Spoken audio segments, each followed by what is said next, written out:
Assalamualaikum warahmatullahi wabarakatuh. Perkenalkan kami dari kelompok 2 kelas 5A mata kuliah Teknik Perawatan Mesin. Ya, kami di sini berdua mewakili kelompok 2 dari kelas 5A. Mungkin mulai dari saya, saya Habibi Albayhaqi bersama rekan saya. Saya Ejen Zainal Mustafa. Ya, baik.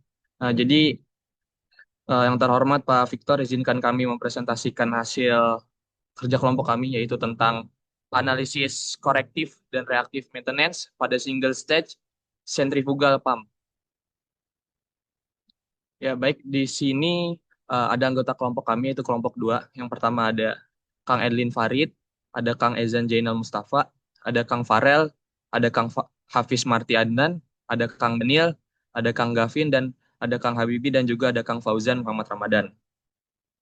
Baik, langsung masuk ke pembahasan. Yang pertama itu ada corrective maintenance, yang dimana corrective maintenance ini adalah pemeliharaan yang dilakukan setelah terjadi kerusakan, yaitu dengan tujuan mengembalikan fungsi peralatan ke kondisi normal.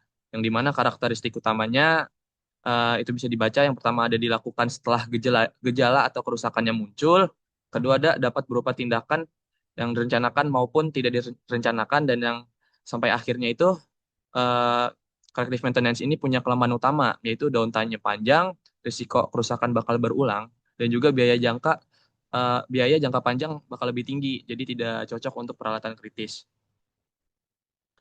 Langsung masuk ke yang kedua yaitu ada reactive maintenance, yang dimana bedanya dari corrective maintenance yaitu kalau reactive maintenance pemeliharaannya dilakukan ketika peralatan benar-benar rusak atau dikenal sebagai breakdown maintenance, yaitu dengan ciri-ciri tidak ada inspeksi, tidak ada monitoring, menunggu mesin rusak total, dan juga yang paling sederhananya itu biaya awalnya rendah, tidak butuh sensor atau jadwal perawatan.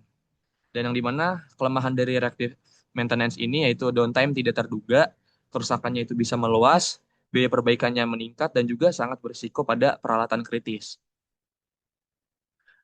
The next, itu ada perbedaan singkat dari corrective maintenance dengan reactive maintenance. Ya, tidak jauh beda yang seperti tadi. Sama-sama dilakukan setelah terjadi kerusakan, namun keduanya memiliki perbedaan penting dalam cara penerapannya. Kalau corrective maintenance itu dilakukan ketika gejala kerusakan sudah mulai teridentifikasi, sehingga perbaikan bisa direncanakan sebelum mesin benar-benar gagal total. Dan juga kalau si reactive maintenance ini hanya dilakukan ketika kerusakan telah terjadi sepenuhnya. Jadi kalau misalnya mesin benar-benar rusak, itu baru dilakukan maintenance. Ya, kita next. Kang Ezan bisa mulai dibaca.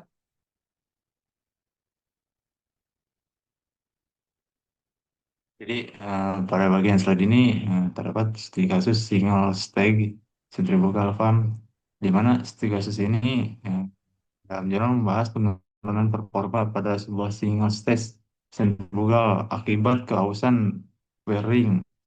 Wearing semula memiliki clearance sekitar 0,43 mm mengalami kehausan hingga mencapai 12 mm. Nah, setelah dilakukan tindakan korektif maintenance ini berupa restorasi wearing melalui proses machining untuk mengembalikan clearance ke kondisi mendekati desain. Hasil dari penelitian ini menunjukkan bahwa wearing merupakan komponen yang sangat berpengaruh terhadap kualitas aliran dan efisiensi pompa. Next, kan.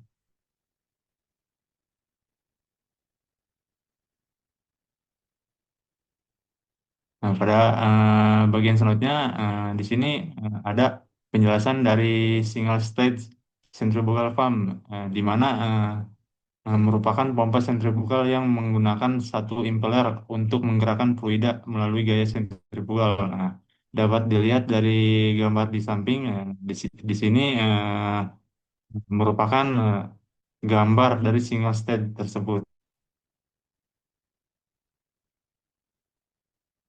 Next, Bang. Nah, dari deskripsi permasalahan dari studi kasus kami, yaitu gejala kerusakan pada pompa terlihat dari penurunan debit yang cukup besar dari 0,00932 menjadi 0,00646 meter kubik per detik. serta turunnya efisiensi dari 15,5% menjadi 8,5. Tekanan pada sisi keluaran juga menjadi tidak stabil. Nah, jadi pemeriksaan menunjukkan bahwa kondisi ini dipicu oleh kausan wearing yang membuat nilai clearance membesar hingga 1,2 mm. Kerusakan ini muncul secara berulang karena pemeriksaan hanya dilakukan setelah performa menurun tanpa adanya infeksi berkala, sehingga berdampak pada penurunan kapasitas produksi. Next, Kang.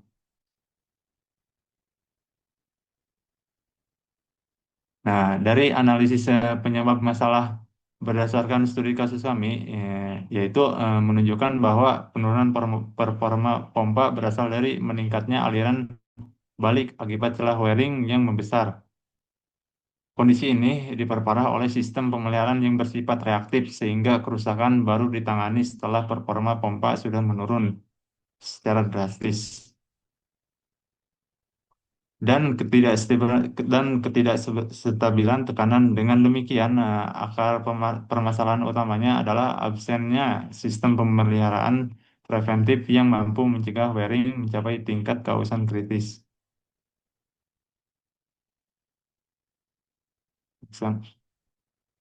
Di sini terdapat fault tree analysis dapat dilihat pada gambar di samping.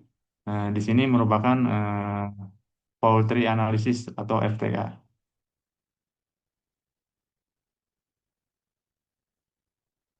Apa yang direncanakan pada kasus ini, tindakan perawatannya, yaitu implementasi corrective maintenance difokuskan pada pemulihan performa pada yang pompa yang menurun akibat kausan wearing.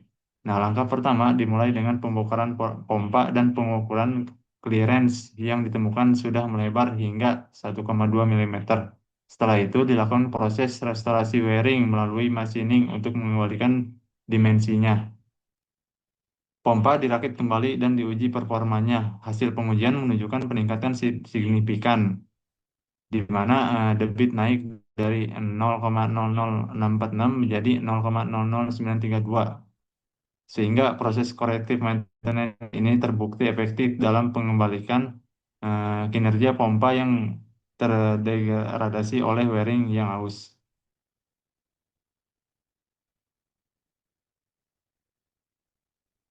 Nah, di sini ada beberapa tabel estimasi biaya tenaga kerja teknisi dan total estimasi pada kasus dan pem- pemeliharaan kelompok kami, di mana dapat dilihat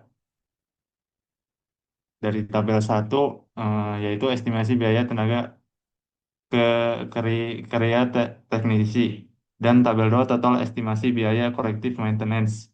Dari totalnya hingga 3.275.000 rupiah.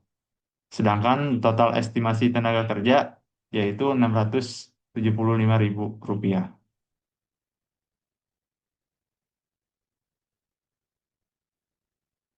Eh, Mungkin untuk slide selanjutnya akan dibacakan oleh rekan saya. Nah, ya baik, Kang Izan. Ini nih hanya rangkuman dari tabel sebelumnya, yang dimana di sini ada estimasi biaya collective maintenance berdasarkan studi kasus, yang dimana tadi hasilnya 3.275, yang dimana yang awalnya itu kita ngitung biaya tenaga kerja dulu, yang totalnya diperkirakan sebesar 675.000. Nah, kalau kita hitung sama komponen yang lain, kayak tenaga kerja kan tadi 675, itu ditambah dengan proses machining wearing, material pendukung, dan juga downtime operasional, itu kita total-total estimasi biayanya 3.275.000. Mungkin ini kesimpulan dari topik yang kita bawakan, yang dimana korektif dan reaktif maintenance itu masih banyak digunakan karena sederhana dan juga murah. Namun, eh, dia juga memiliki risiko tinggi berupa downtime, biaya perbaikan besar, dan penurunan kendala mesin.